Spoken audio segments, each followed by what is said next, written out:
Okay, so welcome back. We did finish the whole course, and what I'd like you to do is to continue working through all of those review questions. There's no exam, but I want you to work through all those review questions because it's good to go over it all again to prepare for university.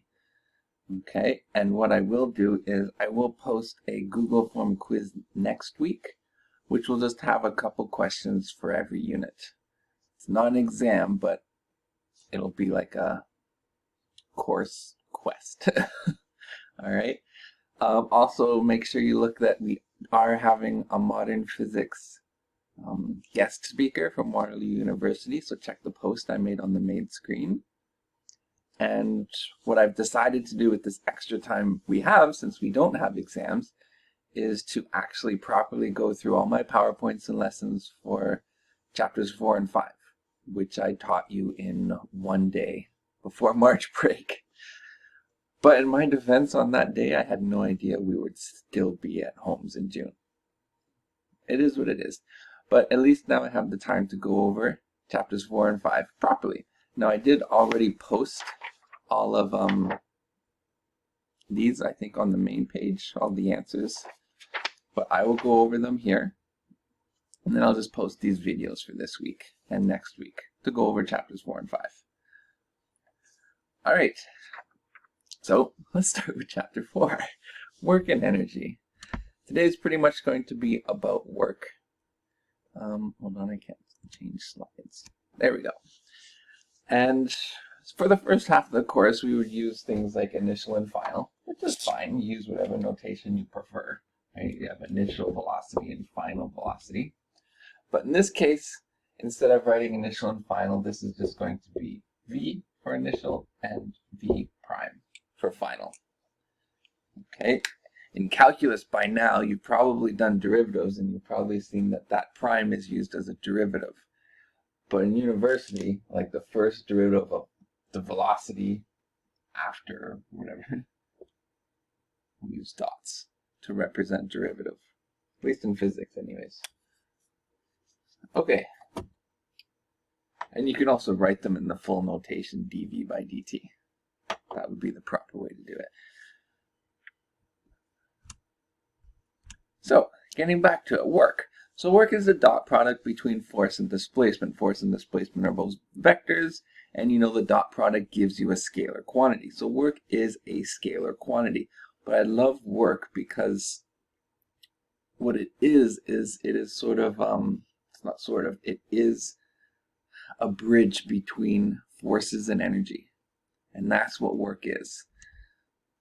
Okay, so work can either add energy into a system or remove it from a system. And to do work, you need to apply a force. So forces are either going to add or remove energy from a system. And that's your positive or negative work. And how we write this, I mean, there's lots of ways to do a dot product. But in this course, we're just taking the magnitudes of those vectors and multiplying it by the cos of the angle between those vectors. Right? So if you had, here you had a force applied over some displacement, that's your angle between the vectors. All right. And of course, work is in units of energy. It is energy. A lot of people seem to forget it's energy because usually energy is E subscript something, right? E subscript G for gravitational potential energy, E subscript TH for thermal energy, or E subscript K for kinetic energy. But work isn't E subscript W, it's just a capital W. So a lot of people, because of that, I think, tend to forget that work is actually energy. And it's a joule, and the units of joules is a Newton meter. And be careful because units of torque is also a Newton meter, but we don't do torque. Not in this class. You do it in calculus, it's a cross product. You probably remember doing that. All right. Now, for work to be done, there are a couple things that have to occur. One, the object must undergo displacement. If I kept pushing up against this wall all day long, I may be tired.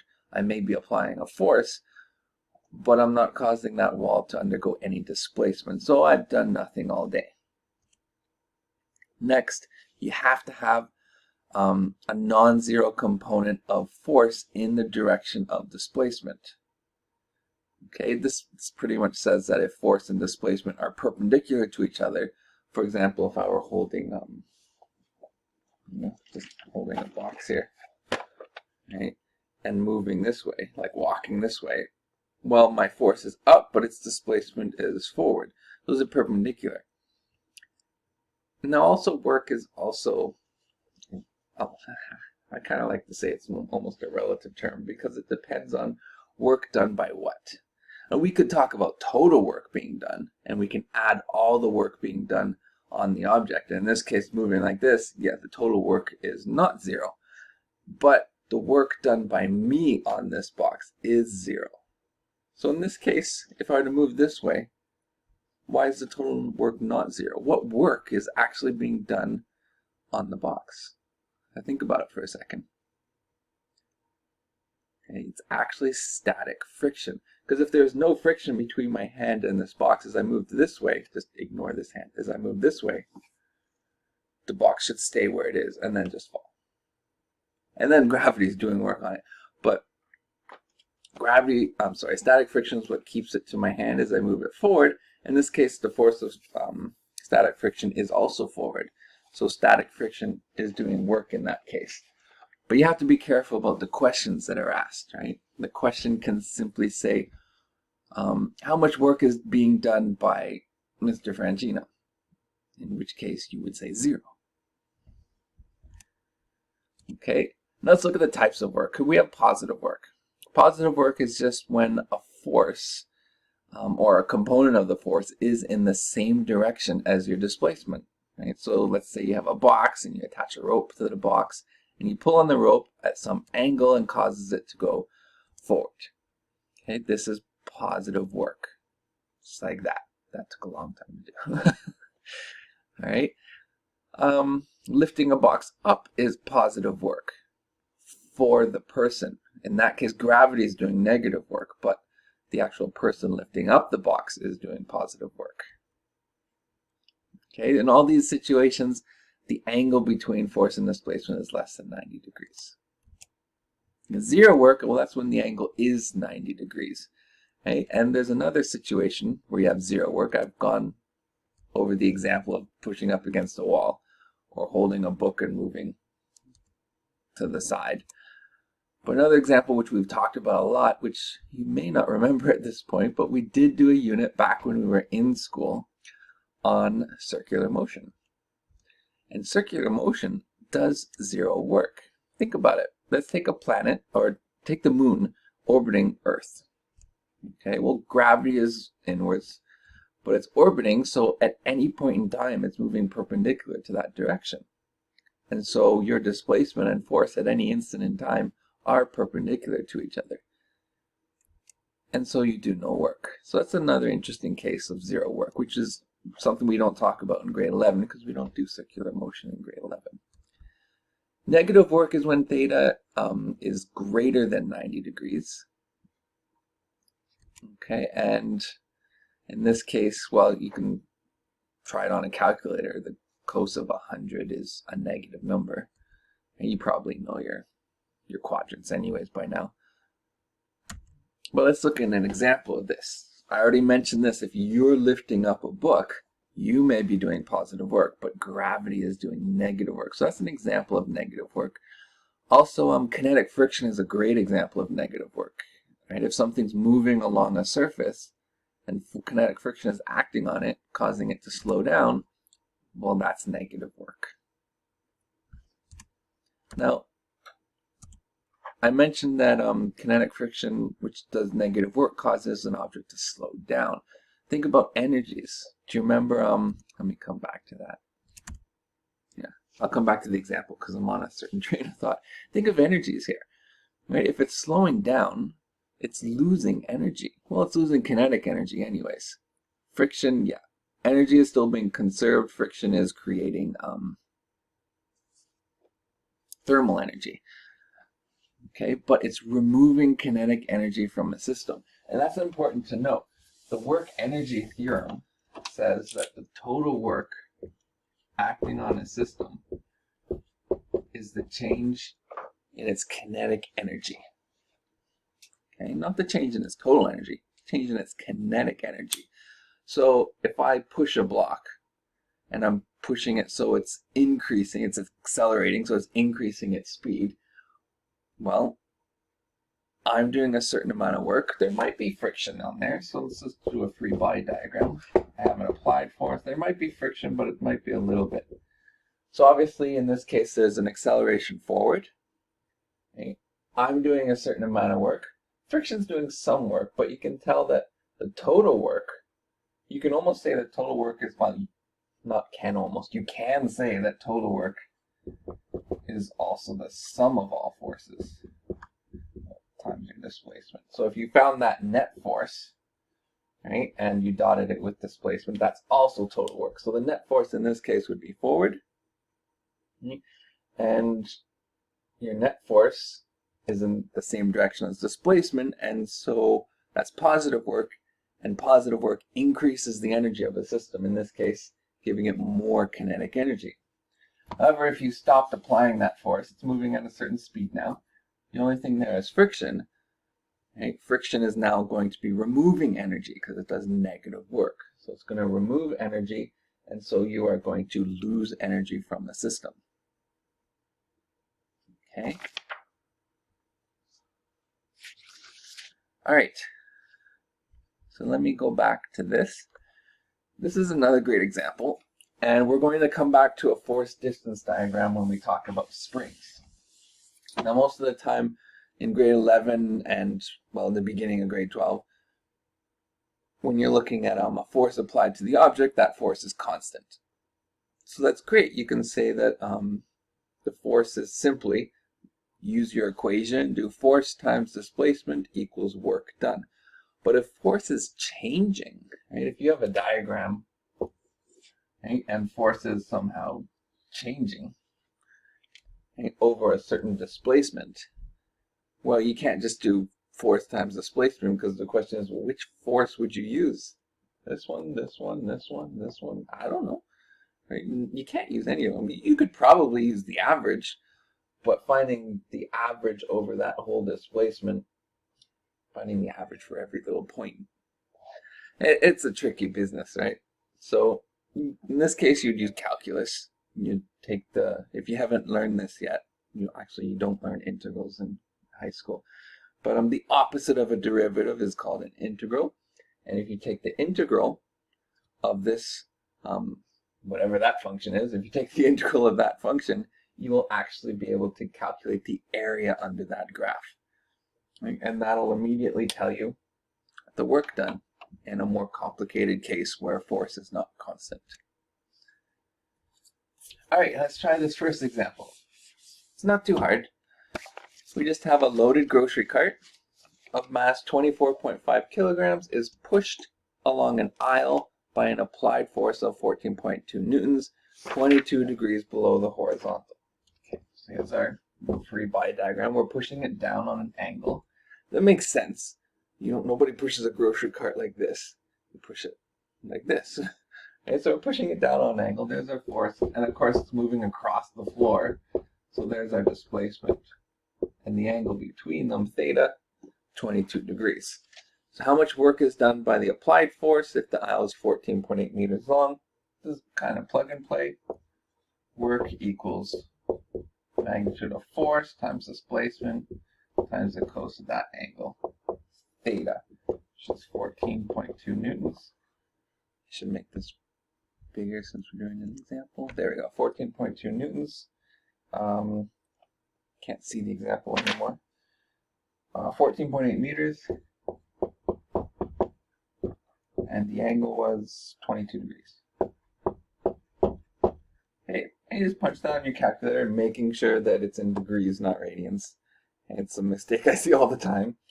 And you'll get 195 joules. Okay, let's go back to the PowerPoint. Moving on, so I talked about the work energy theorem, and so let's do an example that applies this. So let's say we have a 27-gram arrow shot horizontally. the bowstring exerts an average force. Now you know why we have to say average force, because it would exert a force that's changing. And we're not going to look at that. So average force of 75 newtons on the arrow over a distance of 78 centimeters. Remember to change centimeters into meters and grams into kilograms. Determining using the work energy theorem, which is something I would never say on a test. I would simply say determine the maximum speed reached by the arrow as it leaves the bow. All right.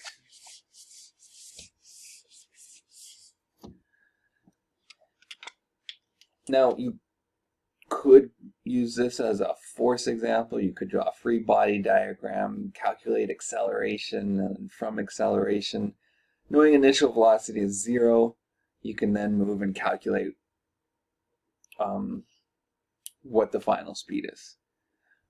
But because in this case we're practicing work energy, that's why I said using the work energy theorem. Okay, so let's do that. So work is the total work is the change in kinetic energy. I'm going to do something cool, which I didn't do on this sheet for you.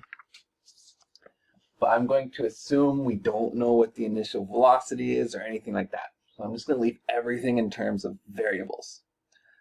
Okay, now total work, I am just going to assume there's only the one force acting on it.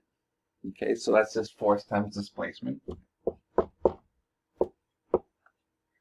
times the cos of theta, right? And if displacement and force are in the same direction, that's 0. Cos of 0 is just 1.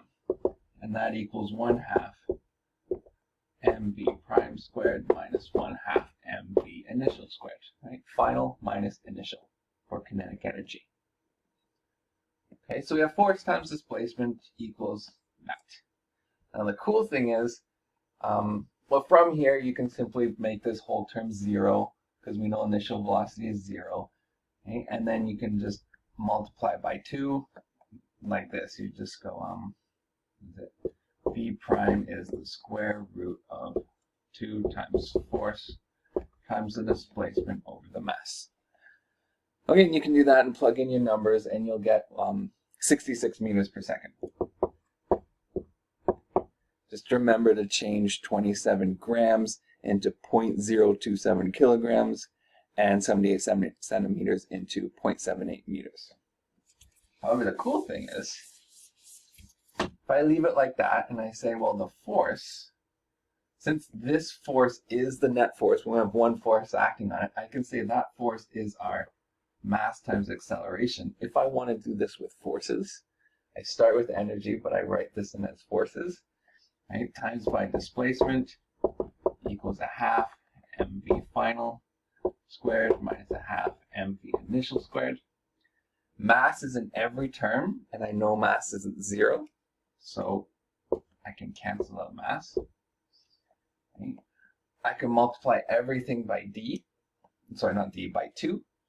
So these two fractions go away, but I get a 2 in the beginning, 2a delta d equals, and instead of the primes, I'm going to go back and write v final squared minus v initial squared. There.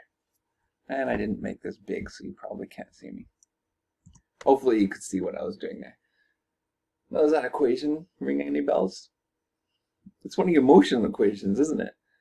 Isn't that cool? Like, that's why I wrote on the question using the work energy theorem, but physics works everywhere with everything, right? You could solve this problem from forces, with kinematics, with energies, and I just went from energies to forces to kinematics, right? And you can then get the answer if you rearrange that. Lots of ways to approach problems. That's what's one of the things I love about physics, is not just one approach you can make. There's lots of approaches that you can make. And you should get the same answer no matter what approach you make. Right? Anyways, you can finish that question by, that's 0, initial velocity is 0, take the square root of both sides, and you're done. Just remember that acceleration, since it doesn't actually give you acceleration, you can go back and write acceleration as force over mass, because they give you force and mass. Right? And then you should get, again, 66 meters per second. Okay, so that's our first lesson of chapter 4. I will do the rest this this week and next week so that you can get them all.